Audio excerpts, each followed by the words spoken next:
One more story before we leave. For the last 5 days, residents throughout the American Southwest have fought a relentless heat wave that's partly to blame for the wildfire that claimed the 19 lives of firefighters in Arizona. To help explain this extreme weather, our guest is Addison Green. He's a meteorologist with Weather Nation TV in Minneapolis and joins us via Skype. Addison, good to see you.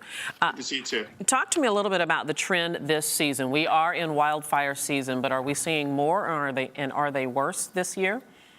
They're definitely more frequent, and they are starting to become more commonly worse and worse. The size and scope of the fires have definitely been much more unbearable than most people can handle, and definitely something they don't remember from 10, 20, 30 years ago in those same areas.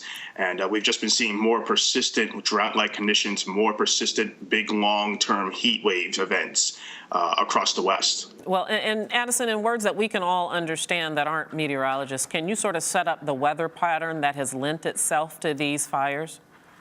Oh, sure. There's just been a really big bubble of heat kind of building up across the Southwest over the past 2 weeks. And due to the river of air aloft, the jet stream, we're not really seeing any kind of break in that bubble out in the West. The heat just keeps building and building, and the big time heat stays during the day, and what's even more dangerously, at night. So we're not seeing any kind of relief at all coming at any time of the day. And that's also the big problem, is that it's just so prolonged, this heat wave. And how long can we expect this pattern to continue?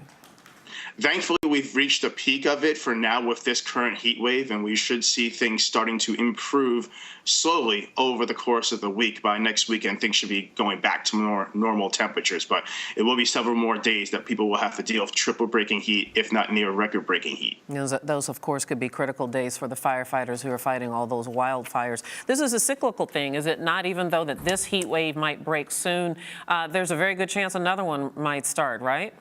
Definitely so. We've only officially begun summer a few weeks ago, so we have plenty more warm weeks ahead of us, and we could definitely see more prolonged periods of heat waves coming our way over the next several weeks till we get to about Labor Day. And the good news is that we are in the midst of the Southwest monsoon season, so they should be seeing thunderstorms producing some rain that should provide some relief. It's just not doing a whole lot because it's just so warm over there and so dry. In a much more broad and global sense, and very quickly, Addison, are we seeing a trend up in temperatures? And I'm sort of getting to the whole global warming thing. Is this just sort of a change in our atmosphere altogether?